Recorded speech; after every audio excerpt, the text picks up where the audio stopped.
des larmes à la couronne. Elle a grandi sans mère, rejetée par celle qui devait la protéger. Mais le destin lui réservait une couronne. Les histoires d'Histo Africa. Il y a de nombreuses années, dans un petit village nommé Zakpota, vivait une jeune fille appelée Chiniwe.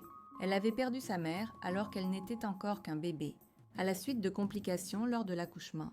Son père, Charbel, s'était remarié lorsque Chiniwe avait 5 ans, avec une femme prénommée Adana. Pas plus tard, Adana donna naissance à une fille nommée Efua. Chiniwe fut heureuse d'avoir une petite sœur. Elle voulait être pour elle une grande sœur attentionnée, aimante et protectrice. Mais Adana l'empêchait sans cesse de s'approcher de sa fille et lui rappelait cruellement qu'elle n'avait pas de mère.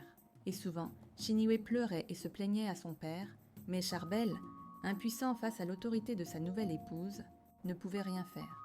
Car Adana avait pris le dessus sur Charbel. Les années passèrent, et les filles grandirent pour devenir de belles jeunes femmes. Mais Adana faisait en sorte que Chiniwe soit constamment reléguée aux corvées. Aller chercher du bois de chauffage à la ferme, puiser de l'eau au ruisseau, travailler dur pour nourrir la maison. Tandis que Efua, la fille d'Adana, restait confortablement installée, profitant de toutes les douceurs et friandises que sa mère lui offrait.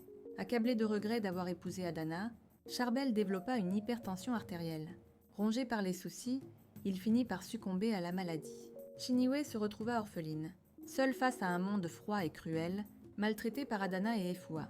Pendant ce temps, le prince du roi de ce village vivait loin du village. Parti dès l'âge de 8 ans, il avait poursuivi ses études primaires, secondaires et supérieures à l'étranger. Désormais adulte, il était temps pour lui de revenir, conformément à la coutume de Zakpota. Le prince devait choisir une épouse à son retour. Le secrétaire de confiance du roi, Hicham, reçut la mission de sélectionner 6 jeunes filles parmi les plus belles du village, afin qu'elles soient présentées au palais. Après 2 mois de recherche, il choisit Efua, Chiniwe, ainsi que 4 autres jeunes filles.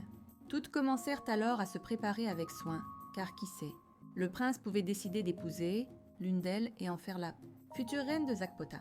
Adana, de son côté, redoubla d'efforts pour sublimer la beauté de sa fille. Elle soigna la peau d'Efua comme une pierre précieuse. Elle acheta divers produits, établit une routine de soins qu'elle ne manquait jamais. Jour après jour, la peau d'Efua devint éclatante, aussi lisse et pure que du lait. On disait même qu'elle brillait comme un miroir. Chiniwe reçut encore plus de travail à faire et on lui ordonna de ne prendre un bain qu'une fois tous, les 2 jours afin qu'elle paraisse malade, desséchée et non présentable devant le prince, pour être immédiatement exclue. Une vieille nommée Chimène remarqua les agissements de Adana et Efua envers Chiniwe. Elle leur dit fermement « Ce que vous faites à cet enfant est totalement injuste et inacceptable. Le monde est un cercle, imprévisible. L'avenir de cette fille vous est inconnu. Il pourrait même être plus éclatant que celui de votre fille. Arrêtez ce mauvais traitement avant qu'il ne soit trop tard. » Adana répondit avec mépris « Dieu m'en garde. L'avenir de ma fille est assuré. Chiniwe ne sera jamais à sa hauteur. » Efua ajouta avec arrogance « Chimène, il est clair que tu ne nous veux pas du bien. Pars d'ici immédiatement. » Chimène soupira profondément et déclara « Très bien, mais que la terre, les arbres et tout ce qui nous entoure soient témoins que je vous ai avertis. » Le lendemain devait être le grand jour, celui où les jeunes filles sélectionnées se rendraient au palais. Chiniwe, malgré toutes ses souffrances, ressentait une joie immense. Enfin, elle allait être libérée des travaux harassants, avoir accès à de la bonne nourriture et à des bains quotidiens. Enfermée dans sa chambre, elle fit une prière en pleurant. « Seigneur, je t'élève une prière pour toutes les mères enceintes. Protège-les, qu'elles ne meurent pas en laissant leurs enfants seuls dans ce monde cruel. Qu'aucun enfant ne souffre comme moi, orpheline, sans père ni mère. Moi qui travaille jour et nuit, qui n'ai qu'une seule robe, pas de chaussures, pas d'amis.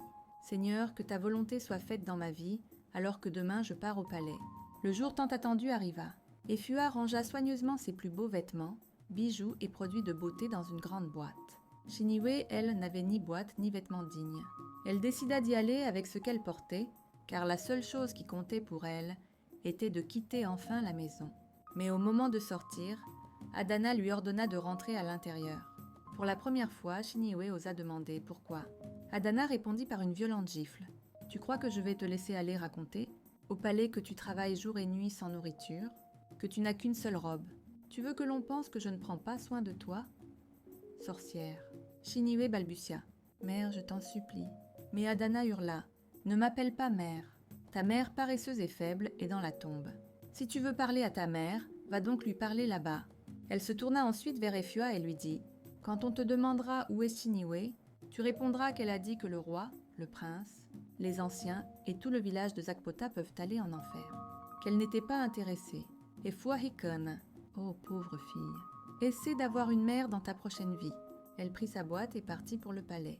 L'espoir de Chiniwe fut anéanti. Pour la première fois, elle pensa sérieusement à en finir avec la vie. Mais elle ne trouva rien pour exécuter son sombre projet. C'est alors que la vieille Chimène apparut. « Que se passe-t-il ici » demanda-t-elle. Adana répondit sèchement. « Rien, madame. Rentrez chez vous. » Mais Chimène, voyant la détresse de Chiniwe, insista.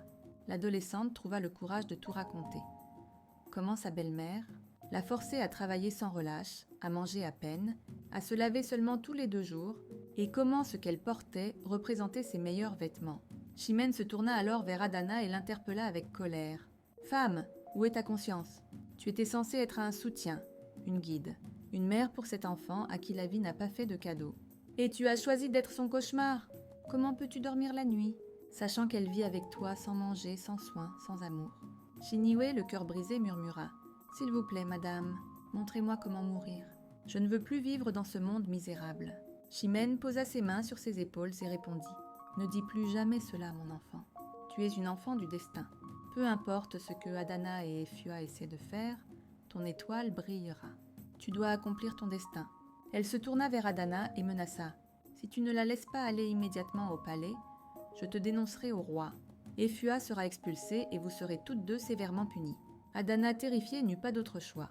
Elle ordonna à Chiniwe de prendre un bain complet et, à contre-cœur, lui donna quelques vêtements d'Efua. Chiniwe, pleine de gratitude, partit enfin pour le palais. Abonne-toi pour suivre la partie 2.